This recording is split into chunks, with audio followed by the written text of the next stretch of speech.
All right, fellas, this weekend, Josh Hokit will be tap dancing for Donald Trump and Benjamin Netanyahu this weekend on the White House lawn.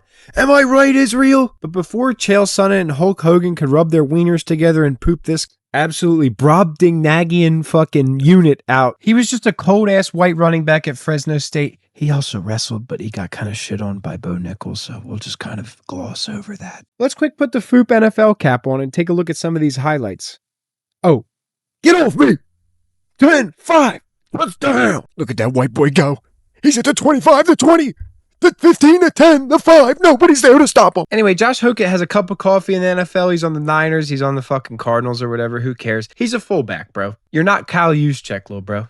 You're not Mike Allstott, little bro. You're not John Kuhn, little bro. But for most people, you know, getting cut from the NFL means you have to hop in an Amazon warehouse truck and start delivering people shower curtains and other assorted goods. But for Josh Hokit, no. He decides to set foot in an MMA gym. And you know what? Thank God he fucking did, because heavyweight was starting to look like the same 5 guys just beating up people on My 600-Pound Life, bro. It was getting bad. So Josh Hokit makes his debut at Bellator 300, and he has a nice pro career outside of the UFC. He has 5 wins, 5 finishes, 2 KOs, 3 submissions. He's well-rounded at heavyweight. You got to get him on Dana White's Contender Series, and they fucking do. He has to fight some dude like Guillermo del Toro or something on August 19th, 2025. The first round's a bit weird. Josh Hokit immediately shoots a takedown trying to fucking lean on that Fresno State wrestling crutch. He could probably tell you what brand of baby powder Guillermo puts on his nut. He was there for about 4 minutes of the round. Guillermo had him in danger. He was swinging big meaty hooks. But Josh Hokit, clearly wins the round, and he lets Guillermo know. He's sticking his hands out. He's starting to taunt. And this was just an inkling of what we were going to see in the future. We'll get to that later. Round 2, Josh Hokit proceeds to take Guillermo down and beat the ever-living shit out of him. He's hitting the cellies and all that. But, nobody really talks about this fight. We don't really care about this fight. He hugged his nuts. Who gives a shit? The dude beat up a guy who looks like Fluffy Iglesias. Who really gives a shit? The performance is fine. What we're more interested in is the post-fight antics in which this poor woman doing the interview looks like she's terrified for her fucking life. And Josh Hokit goes on a nice little rant talking about how he's going to set up his own division for drug smugglers and Chris Hansen affiliates, as well as just talking about, how much he loves transgender people, of course. Give us a little taste there, Joshy boy. Come on, let me hear something. My opponents will be sex traffickers, pedophiles, rapists. Hell, you can even throw the transgenders in there. Line them all up, and one by one, I give them a good old American beatdown inside the octagon. All right, so that fucking blew Twitter up. Everyone was talking about Josh Hokit, and I'm sure Dana White was over there licking his chops. What'd he say? What's the question?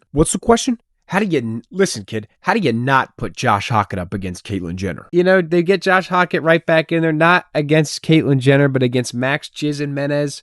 His name, I'm just saying it. He gets him out of there in the first 55 seconds or something like that. And you know what? There's little windows into beating Josh Hokit here. He started moving around like Stephen Hawking without a wheelchair. If I had to guess, he would probably more crawl around.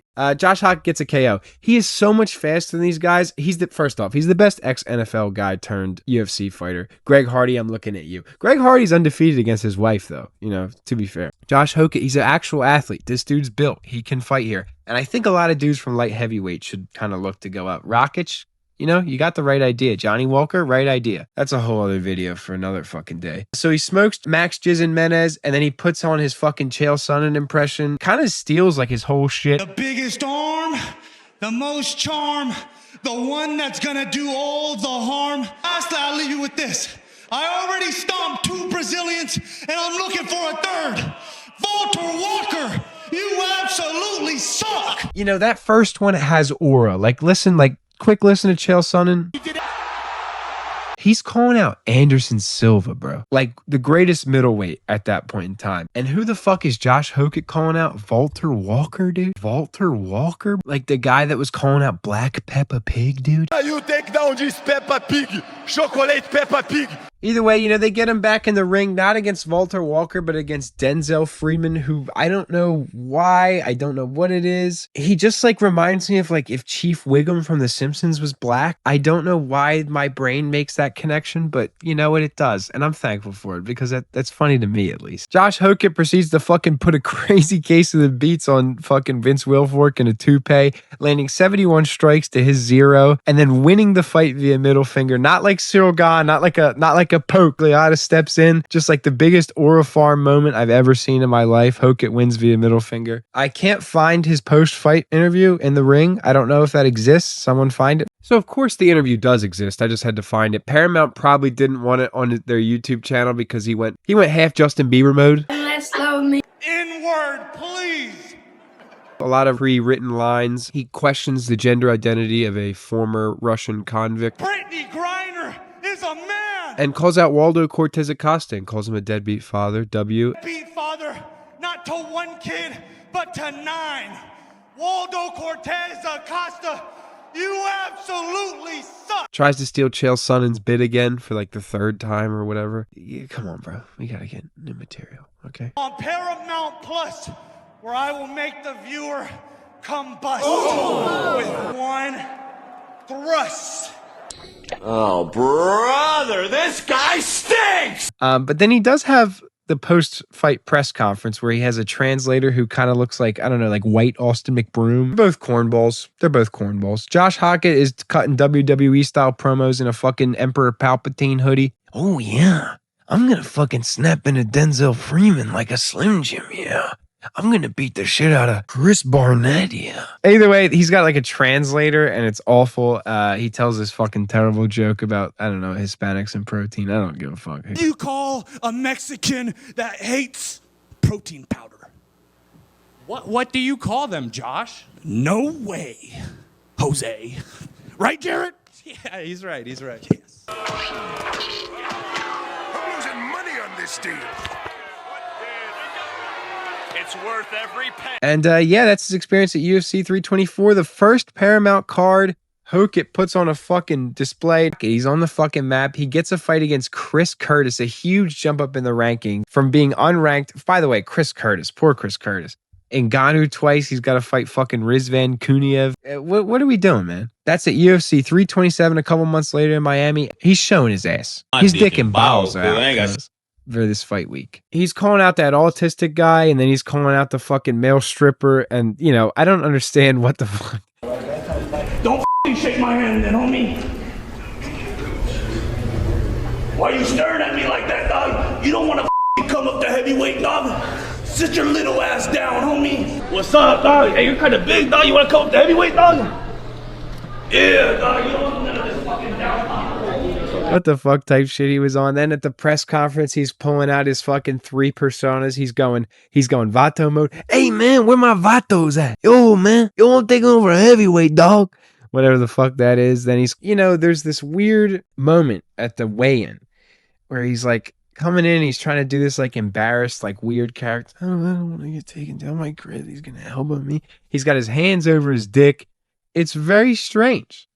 He's very meek. He looks afraid. We get to the fight night, and the fight before is like the most boring thing ever. It's Johnny Walker versus Dom Reyes. Me. And then this gets us the fuck up. They proceed to have like the coolest fight of all time. It was insane. They both got wobbled 3 or 4 times. Hokit threw up like average. Him and Nate Diaz both probably averaged the same amount of middle fingers per minute. If not, Hokit has more. And they just kind of give each other CTE. Probably taking 10 years with the grandkids, you know, your first, maybe even great grandkids, your kids' graduation, all that gone in the span of 15 minutes. Hokit wins by unanimous decision. When I was watching this live, I coped. I took a big amount of copium right up the ass. I thought maybe Curtis Blaydes could have pulled it out. No way. I watched it back. No shot. Hokit won. He wins by unanimous decision. And of course, they get him on the mic because they have to. What's Hokit gonna say? Hokit dons his fucking America bandana and puts his pit vipers on. Probably there's some divorced dad out there like, he's just like me, bro. He's not, by the way. Somehow remembers all these written lines despite getting fucking Aaron Hernandez levels of CTE for the past 15 minutes from Curtis Blaydes. And wears dirty shoes at your house just to say, fuck yo couch. Fuck your couch, nigga. Buy another one, you rich motherfucker. Fuck your couch, nigga. Then he calls out Alex Pereira and tells him to shut with these nuts. And Donald Trump, former reality TV star, you might remember him from The Apprentice or Home Alone 2. He says he needs him on the card, and who's he going to fight? He gets him to fight Derek Lewis at the White House. Of course, this is like my 5th video mentioning Derek Lewis, so I have to I'm probably gonna get my ass beat by Josh Hokit and, probably make $1 million. This might be the worst one, bro. Yeah, so Josh Hokit comes into this fight week. He's already run into Alex Pereira. I think they've had beef. Hey, what's up, dog? You're a That's why you don't say anything. He's doing his weird character with Nina Drama. I should call you McDonald's, because what I'm looking at, I'm loving it. And the Incredible Hulk wouldn't say that, but... What would the Hulk say? You're a whore. Doing the Vato stuff. These tortas be coming over on me, and it's like they lay down on my bed, they fall off on both sides of the bed, dog. Oh, fuck. Tough crowd. He's fucking training with lightsabers. I mean, it's better than whatever Tai Tuivasa's doing, right? Like, it can't be worse. Josh Hokit fights this weekend. I have a feeling he's probably going to get Derek Lewis out of there. There's a chance that Derek Lewis wins, of course. It's Derek Lewis. But if he doesn't land that shot in the first 90 seconds, bro, it's the Hokster all night. He says he's going to wrestle with Derek Lewis, which I believe is the smart thing to do. But something tells me that, a switch is going to flip in his brain and he's going to turn full and strike with Derek Lewis, which I'd love to see. And there's that $1 million bonus on the line, so there's a chance that goes on. And that's about it. That's the Josh Hokit files. I might have to do a part 2 because at some point, down the line, we're going to need to talk about him again because I think he's going to be around for a long time. But thank you for watching. I hope you guys enjoyed. More to come this week. The Hater's Guide to the White House comes out tomorrow. I'll see you guys later. Cheers.